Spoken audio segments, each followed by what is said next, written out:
Hello and welcome to the Capital Area Theater Show. I am your host, Jeremy Patterson, and with me today is local actor, director, entertainer, ambitious personality, Mr. Aaron Bomar.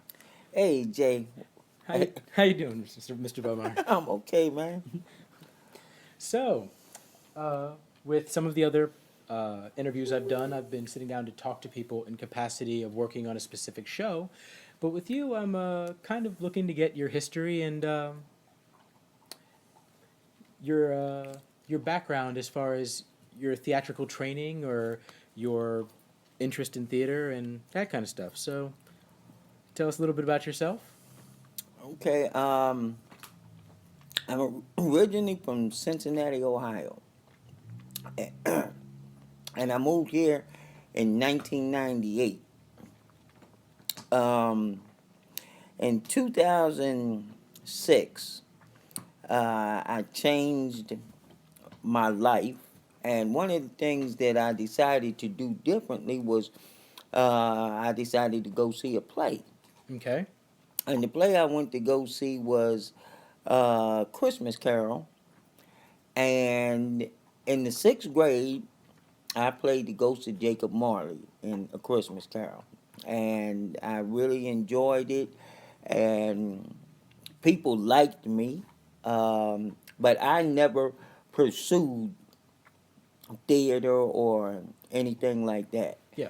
Um, and after seeing A Christmas Carol, it brought back that memory of how much fun I had back in the sixth grade. And I said, that's what I'll do.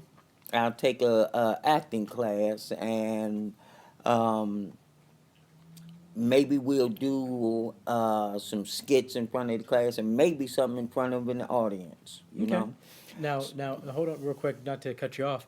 Uh, Now, you saw the Christmas Carol here. at Whitaker Center. Okay. Yeah. And that was a production done by Open Stage. Yep. Okay. Yep. With Nick as Scrooge. Nick Hughes. Nick Hughes. Yeah. Okay.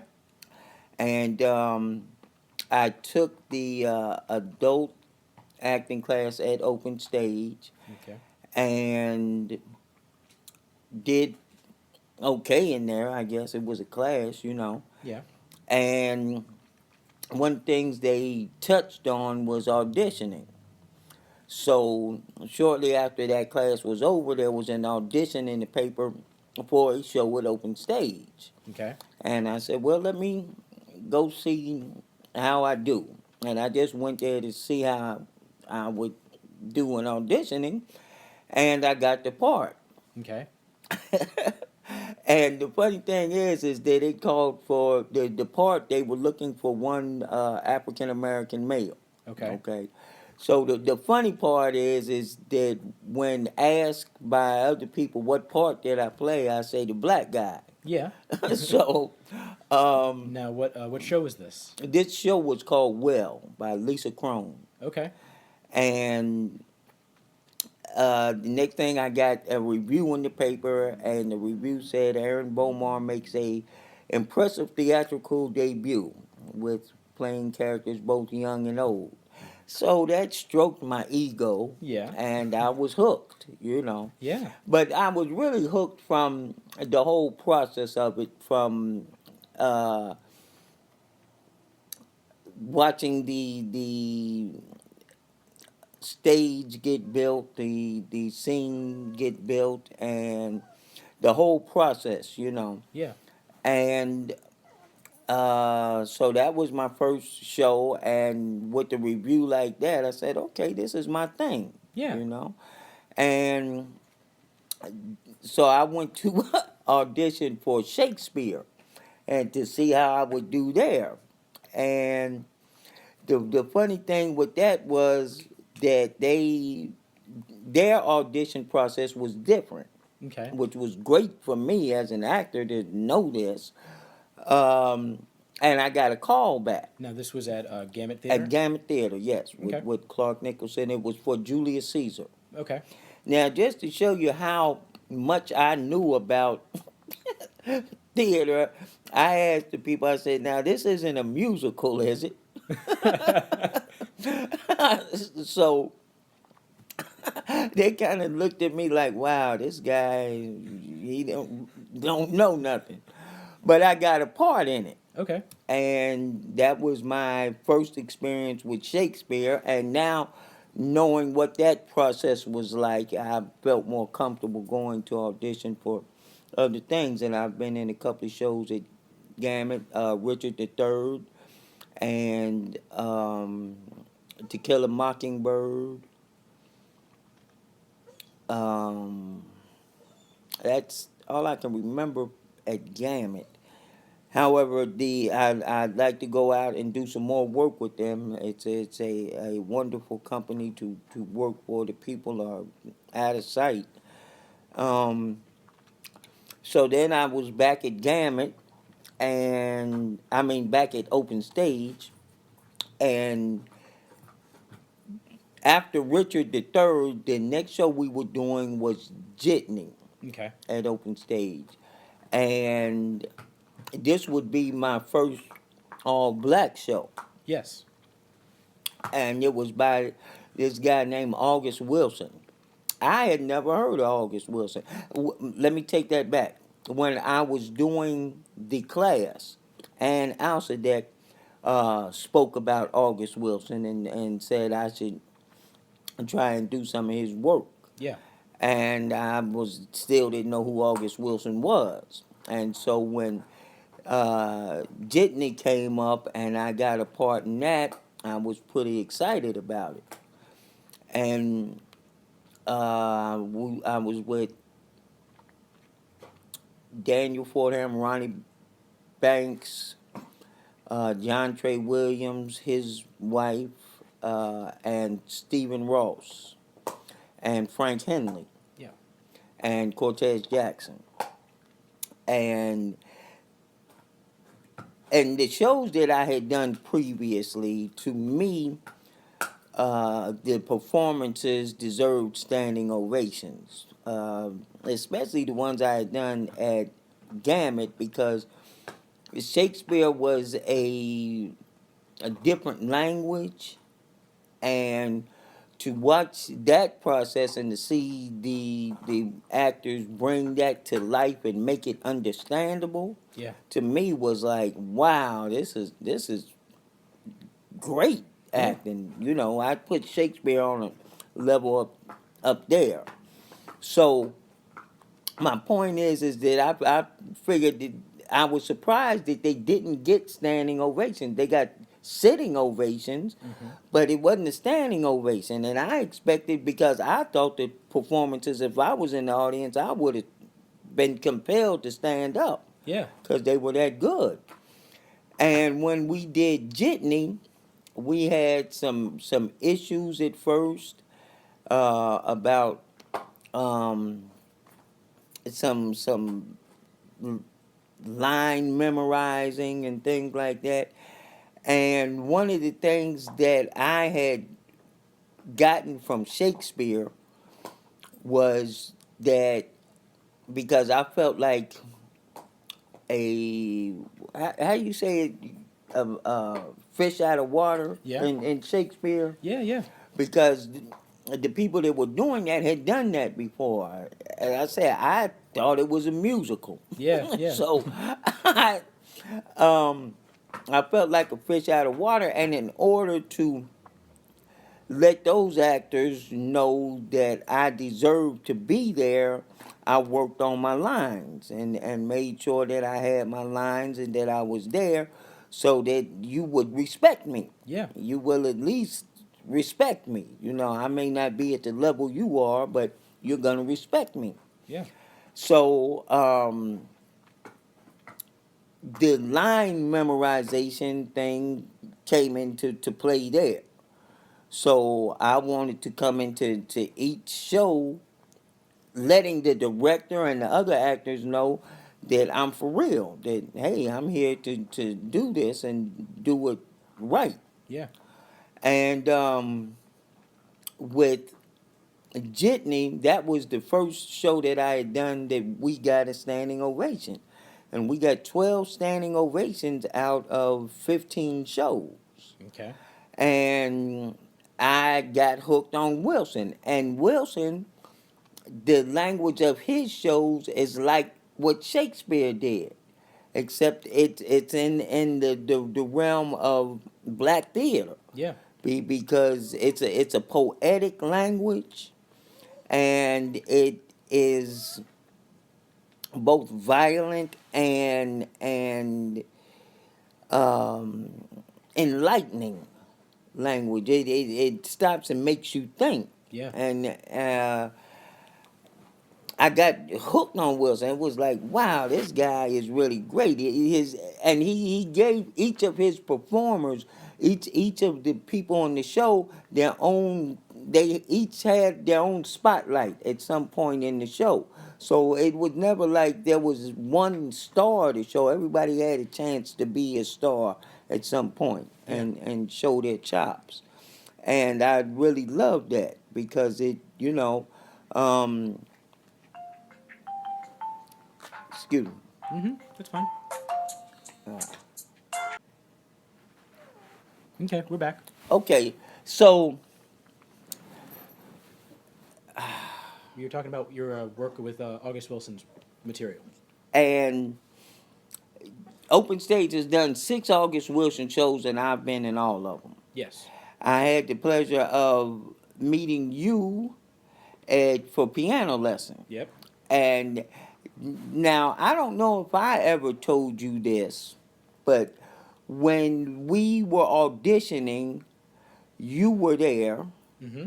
and I don't think I ever told you this, but when I saw you, I said, damn, now there's a guy, I know he's got a role because of the way you carried yourself and you introduced yourself, and you were talking about this August Wilson show, and I was like, wow, this guy, he is he a director or what? Because you have an extensive knowledge, I've come to find out, not only of Wilson but of theater, encyclopedic knowledge, and it I really look up to you for that because it's like I'm not that much into theater, and but to hear you speak, it's like, wow, if I ever need to know something, I know who to go to. You're the Wikipedia of theater for me because you've been there, you know. And I was glad to work with you, and we got some new members in that show.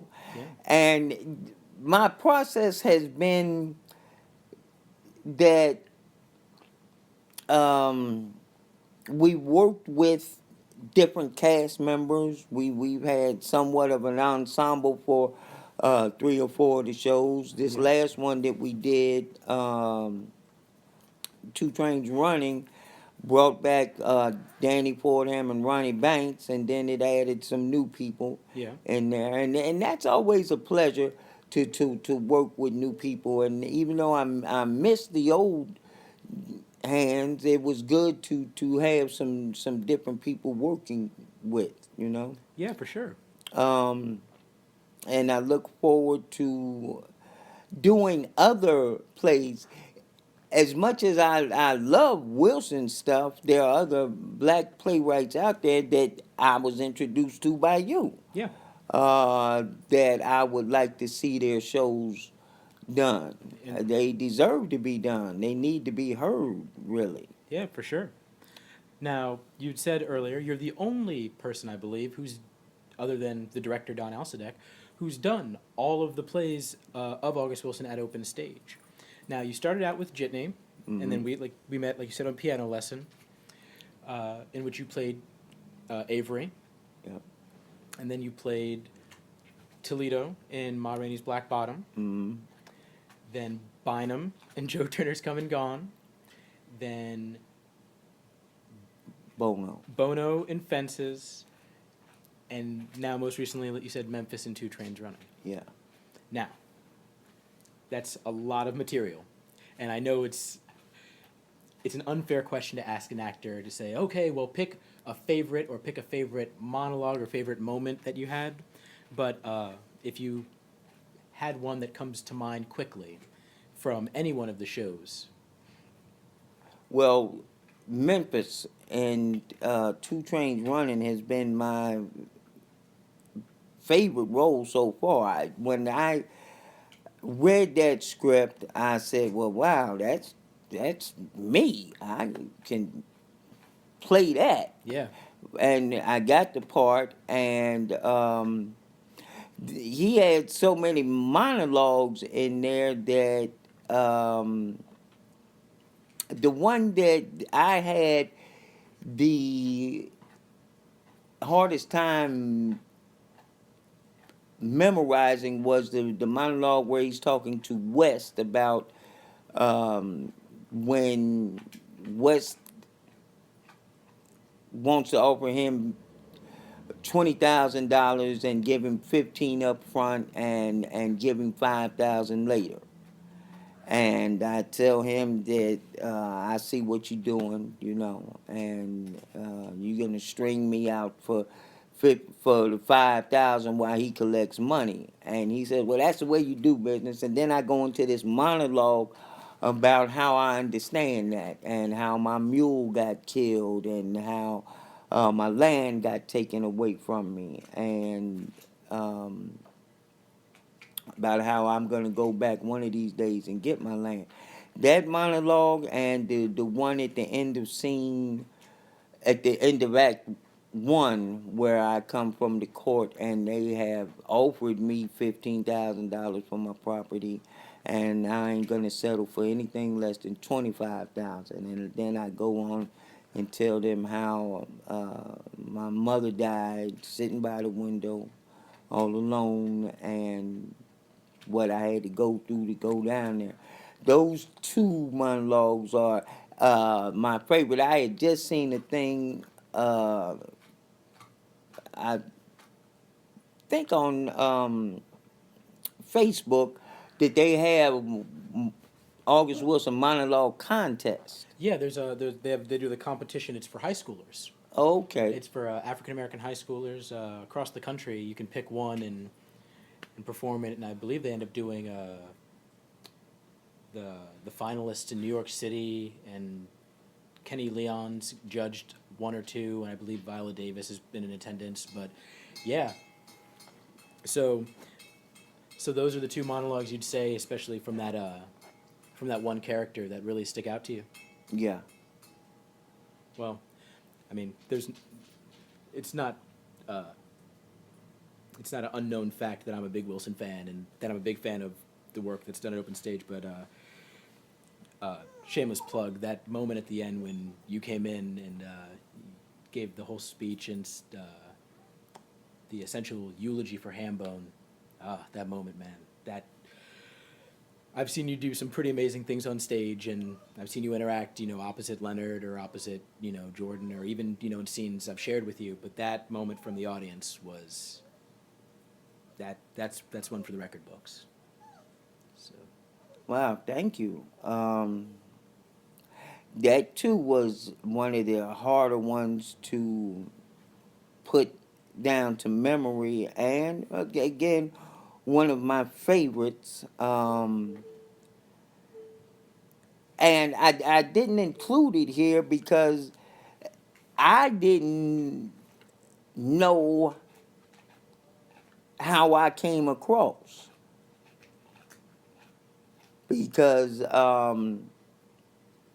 I come in and I've been drinking, and I go through the whole diatribe about me getting more than what I wanted, and then finding out that Hambone is dead, and um, really wanting to convey through the expressions and through what the lines that are given to me to say about how much that actually hurt me to know that he was dead, because um, I look back at when there was a time that wasn't in the script that the money. Khalif didn't have the money to pay for the beans. There's a scene where I say, you know, you done paid for these beans at 65 cents. You got 65 cents, and he searches through his pockets and things, and there were a couple times he didn't have it, which to me worked perfectly because I gave him the beans. Basically, the audience didn't know this, Yeah. but for me as that character, that helped me with that final scene Okay. because it was like, I love you too, man. You know, I just wished that you didn't, that you let it go. Yeah. Okay. Yeah. And then at the end, at that scene, it's I come to realize that all I've been doing was saying I want my ham. Yeah. That's all I've been doing. So I wasn't any different than Hambone. I just said it differently. And for me, I wanted to convey that as much as I could in saying his funeral. No, no. I wanted to say, no, no, Hambone, I got my ham. Here, I'm gonna get you your ham. Yeah. You know? Yeah. And I wasn't able to do that, and that was sad for me. And I had to come out of that and go right to, you know, well, I done got my ham, and here's what I'm gonna do with it. Yeah. I'm gonna split it up and you know. And make do. So, like you said, they've done 6 of the Wilson shows, which leaves 4. Are you familiar with the 4 that are left? Um, Jim of the Ocean, Yeah. Radio Golf, Yes. um,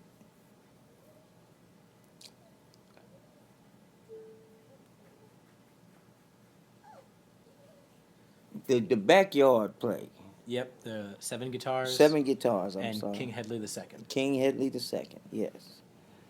Well, I gotta say, just from me, and I'm sure a lot of people in the area and people who've had the pleasure of watching you, I hope to see you continue on to finish out the American Century cycle, because, I mean, the work's been astounding.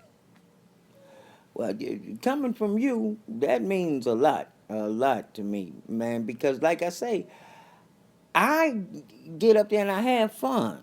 Yeah. It's like, you know, this is a play and I'm playing. I'm having fun. Yeah.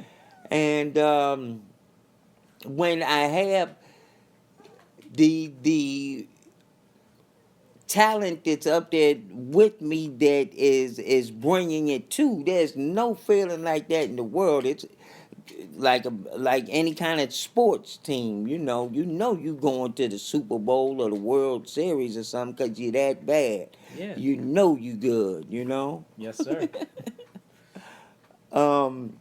What I'd really like to do more of is get into more film. Okay. Uh, I am SAG eligible, and I just want to do more film and take this career as far as I can.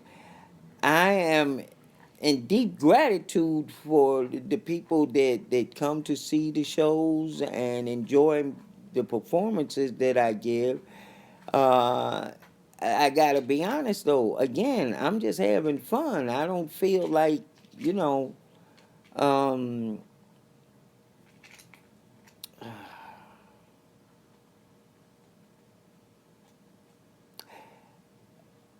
I don't know how good I am. Does that make sense? To a degree, yeah. Okay, because um, I got to keep telling myself, well, they keep giving me shows and asking me back and stuff, so I must have something. You know, again, I'm just having fun up there. It's not work. it's my passion. It's like, give me a show. And the thing is that now, because of some people who I feel have taken advantage of that, um, I can't do anything unless I get paid for it. Okay. You know, my time and my talent are valuable to me. So I got to ask for some compensation for that. I got bills to pay and you know, Yeah, all those definitely. kinds of things. Um, and I have to say that because again, this is my passion. This is something I would do whether I was paid to or not. However, there are people that take advantage of that, Definitely. and I'm the, I got to take advantage of it. Yeah, you got to make sure that you get what you deserve out of it. You know, it goes back to the wanting your ham thing. Perfectly said. Perfectly said. That's what it's about. That's what it's about. I want my ham. He go give me my ham. Yeah. Okay, so before I dive into the stuff you've done on film, because I do want to tackle that, um, we've talked about your Wilson work. We talked a little bit about your Shakespeare experience. Uh, you've done some other shows at Open Stage, and I was curious if you would be willing to talk about the experience of working, because a lot of the, I mean, they have been similar casts, but the material's different. So you were able to play the role of Bobo in A Raisin in the Sun, and then you played the role of Hoke in Driving Miss Daisy. And I wonder if you want to talk about those experiences. Well, up until Memphis, Hope was my favorite role. I had a lot of fun with Ann Alsadek and Dan Burke and playing that character and interacting with them, and that was just a lot of fun. And it was funny because most there as opposed to Wilson where he has 2 3 pages of monologue, this was like, yes, Miss Daisy. Let me get the door for you, Miss Daisy, and yonder the Piggly Wiggly. You know, it was she say something, I say something. She say something, I say something. There was never a whole page worth of monologue, maybe a whole paragraph. Now, in a lesser playwright's hands, that would have pissed me off. I would have said, you got to add some meat to this. But in those one lines and things, a whole lot was said. So that was a thing that I learned. There are some playwrights that will have that kind of dialogue where it's one line here or half a paragraph or something, and it's filling, okay? Whereas with Miss Driving Miss Daisy, the one line was a page worth of stuff in that one line, and it was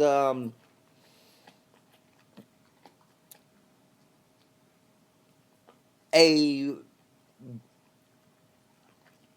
very fulfilling experience to go through that.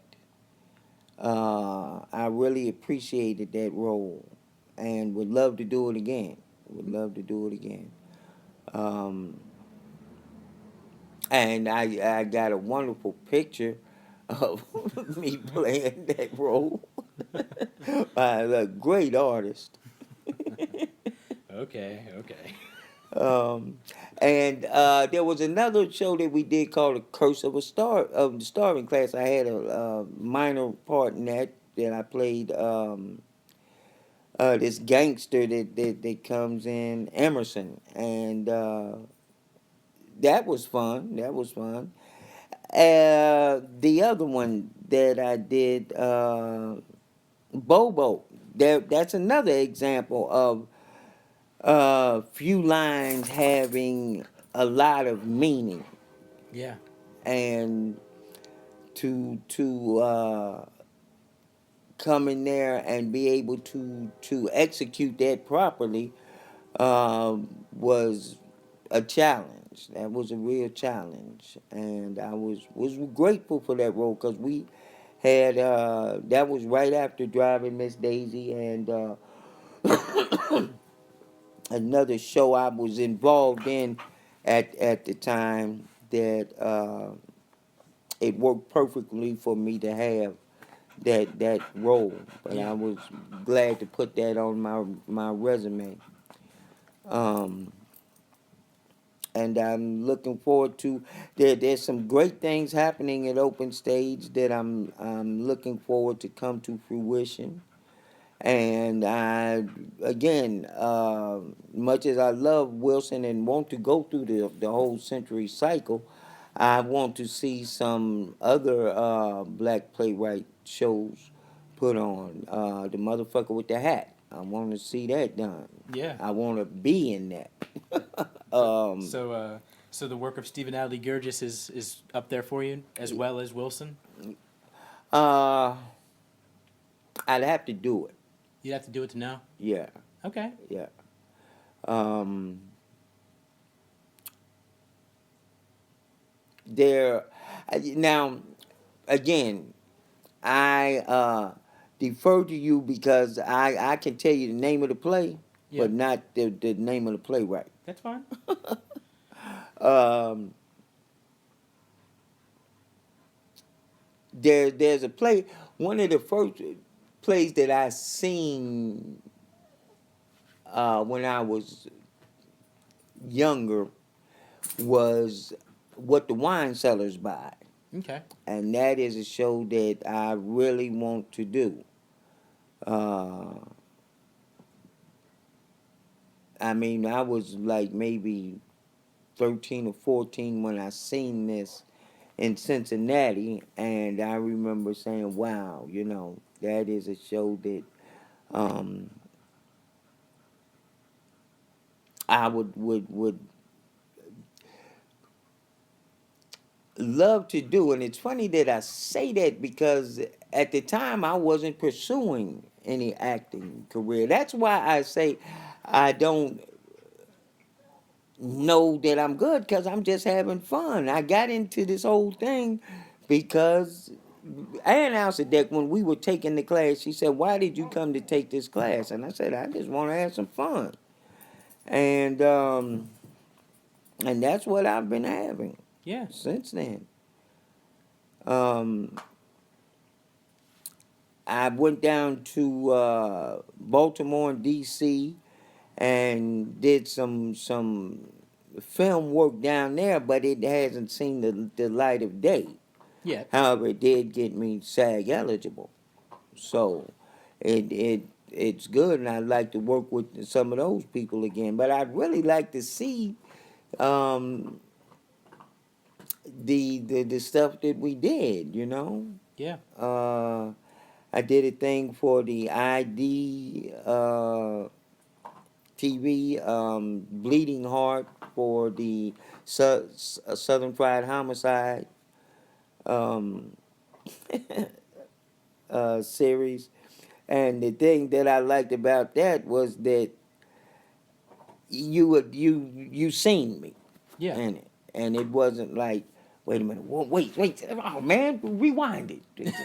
You say that what? Stop, rewind it, right there, right there. You know, you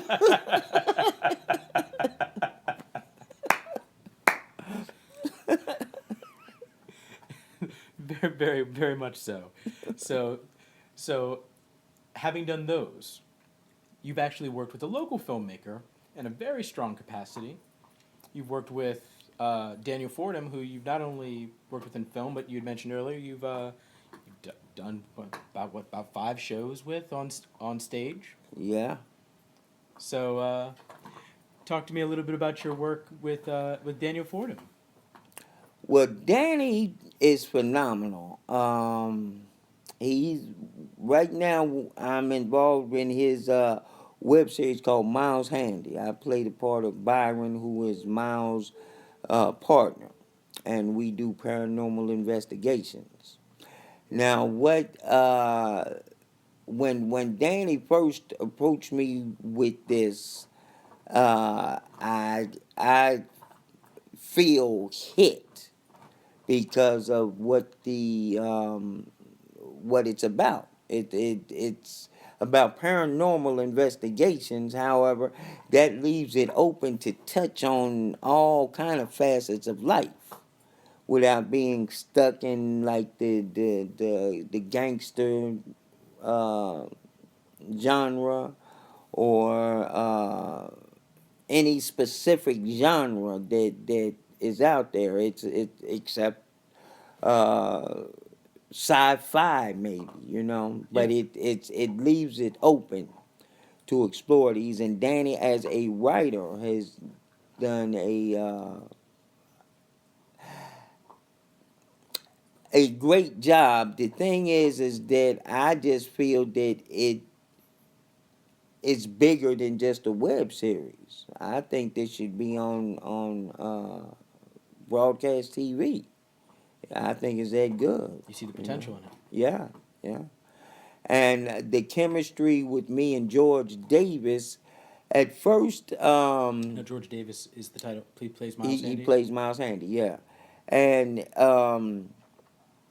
at first, I wanted to tell George to come on, man, get excited about this. And fortunately, I didn't. Because the way he has chosen to play Miles Handy, to me, works perfectly with the way I've chosen to play Byron. It's uh, a good chemistry, I feel. Yeah. And I'd like to see it go bigger and better. And I applaud Danny because he has a acting school where he's teaching other people to how to become filmmakers and actors, and that's giving back to the community, and that's what you're doing right here. You're giving back to the community, and that's what I really want to do more of, is in some kind of capacity to enhance the creative arts in the area. Some way to uh, help promote the enormous talent that is here. I mean, this place is rocking with talent, um, and I want to be able to help promote that. Definitely. Um, as I was talking, there was another show that I did that.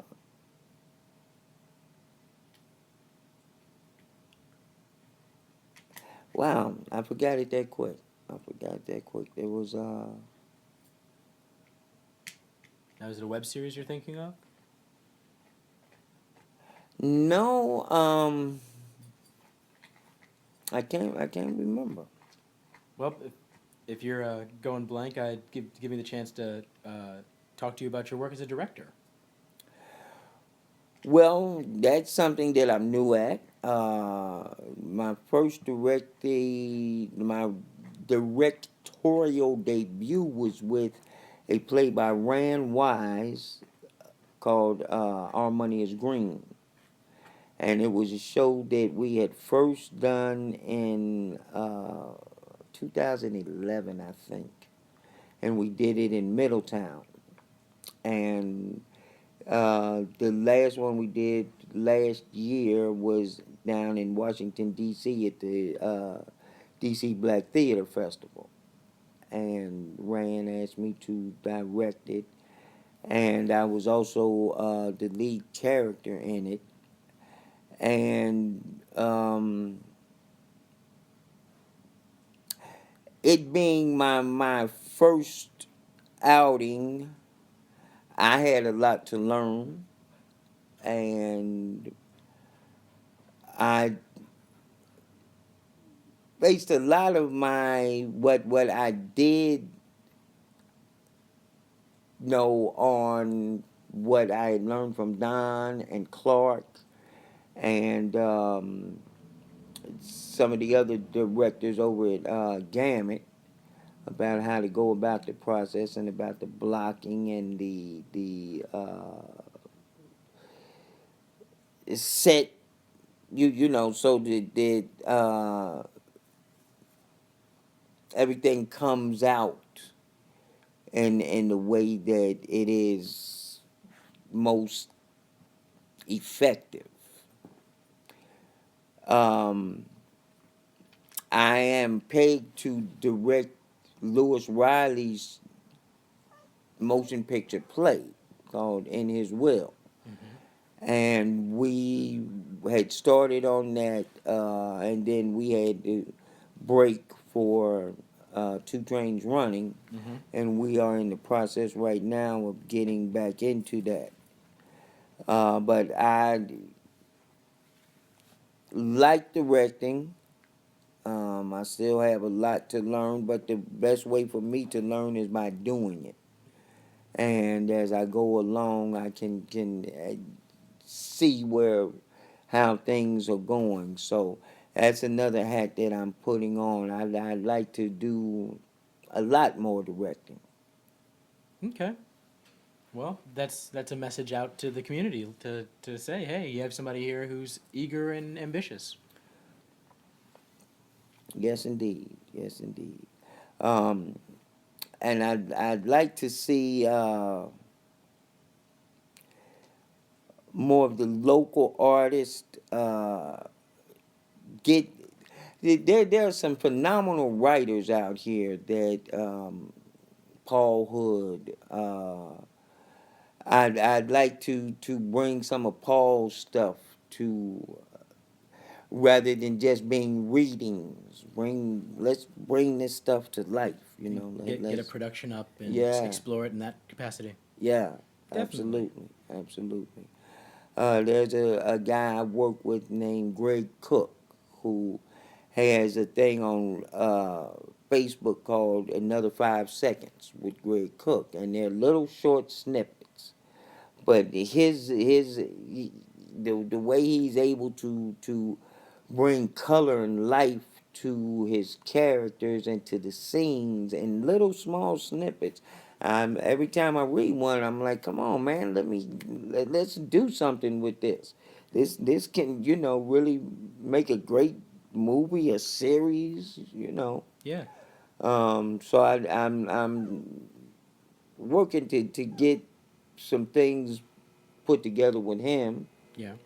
The Zaire brothers, I'm speechless over them guys, man. They are like the cream of the crop, you Yeah. know. Their work is top notch, and I can definitely see them maybe being the breakout artist in Harrisburg. This is what I want to say earlier. I've also done work with the past players doing uh, we just had the centennial of the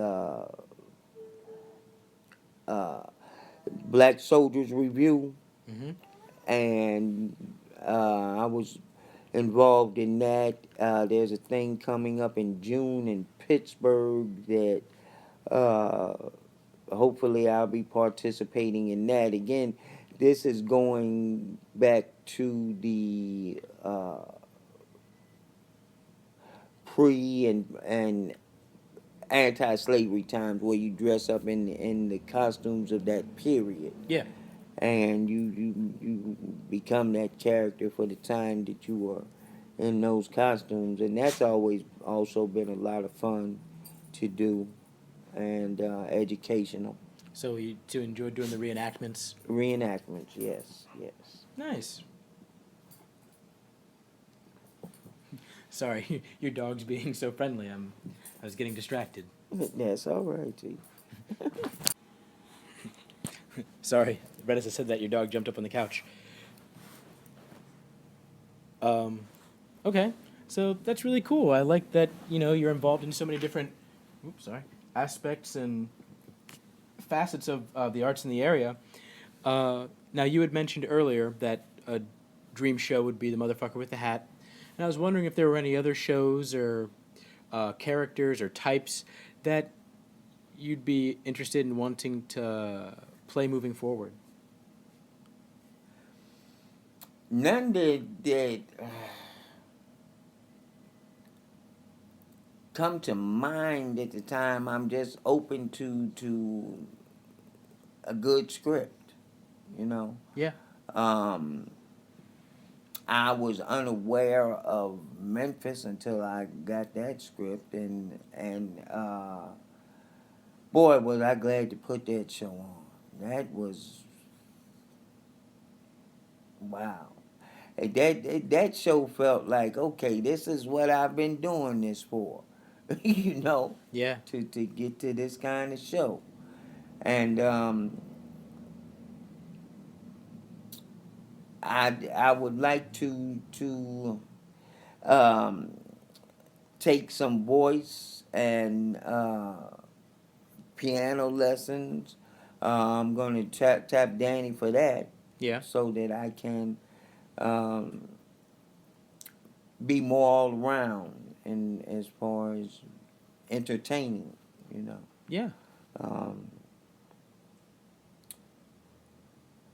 there's I'd like to do some more comedic roles where I'd like to explore how far my range can go. What you know. Yeah. I don't want to be pigeonholed as. And for a minute there, I thought I was going to get typecast as being a preacher, and that's not what I would want. I'd actually like to play a pimp. Uh, uh, Seriously, I love to play a pimp.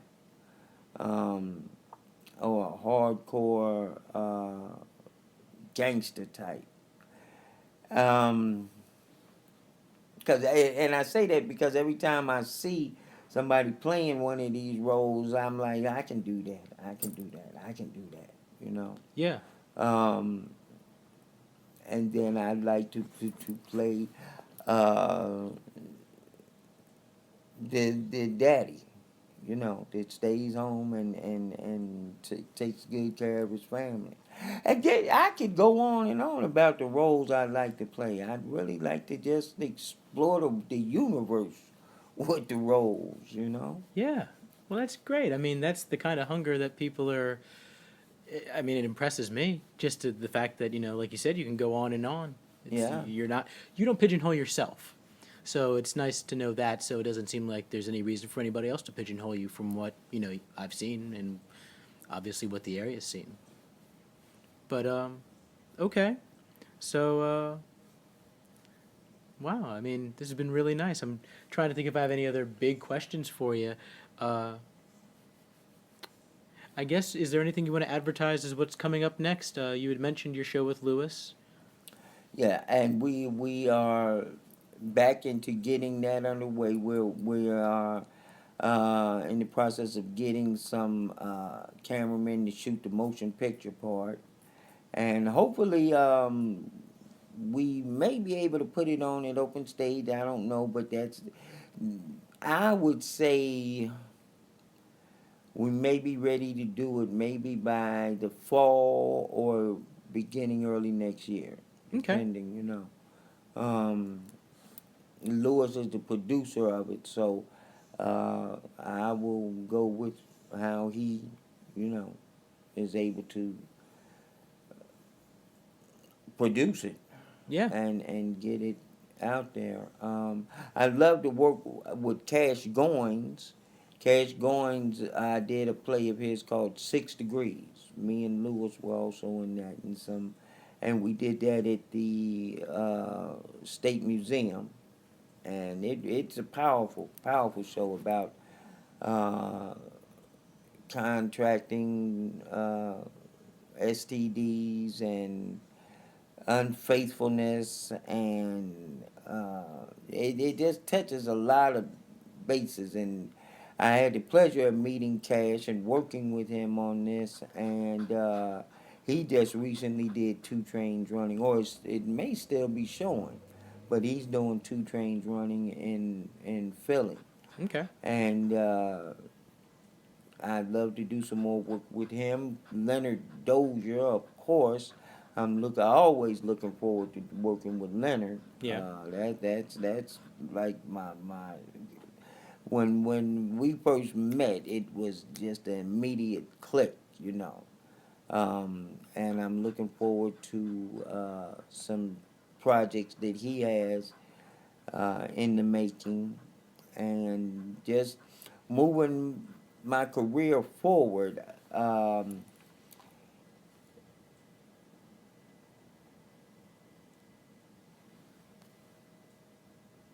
I want to see how far I can go, you know, Yeah. and how many people I can help bring along with me. Because there's so much talent here that I see people and I say, wow, what are you doing here? You know, and this is where we're supposed to be, you Definitely. know, for now. Yeah. Well, thank you so much for sitting down to talk, Mr. Bomar. This has been wonderful. Well, thank you, Jeremy. It's always a pleasure to talk to you, man. Well, hopefully we can do this again sometime, and I'll have you back, and we can talk about whatever the upcoming project is, be it on stage, on film, or otherwise. Okay. Okay, thank you. Hey, we're back real quick. There's a story that Aaron had relayed to me that I thought would be worth sharing, and so I'm gonna have him relay it to you guys. Now, one of the reasons I wonder if I'm good, even though people say it, is because of this experience I had in Julius Caesar. Now, I had one scene in Julius Caesar in Act Two, and I had a friend who came to the show, and in Act One, the only thing I did was help somebody up on stage. And my friend had came, and this was opening night, and after the show you have the reception. So after the show, I went to find my friend and everything, and I didn't see him. And the next day I called, and the first thing he said to me was, "Man, you were good. You were good, man." And I was like, "Well, thank you. Thank you, but why didn't you stay for the end of the show?" And he said, "Well, the show was over and we left." And I said, "Well, didn't you see the food out there?" He said, "There wasn't no food." And I was like, "Well, there had to be food out there." And he said, I ain't seen no food." And what had happened was that at the end of Act One, Julius Caesar is killed. And then it's intermission. And he had seen everybody get up and leave, so he left. He said, "Well, Julius Caesar was dead. We thought that the show was over." And he left. But he's such a good friend of mine that even though all he seen me do was help somebody up on stage, he told me I was the best helper up on stage that there was out there. Thank you so much. I thought that was definitely worth sharing.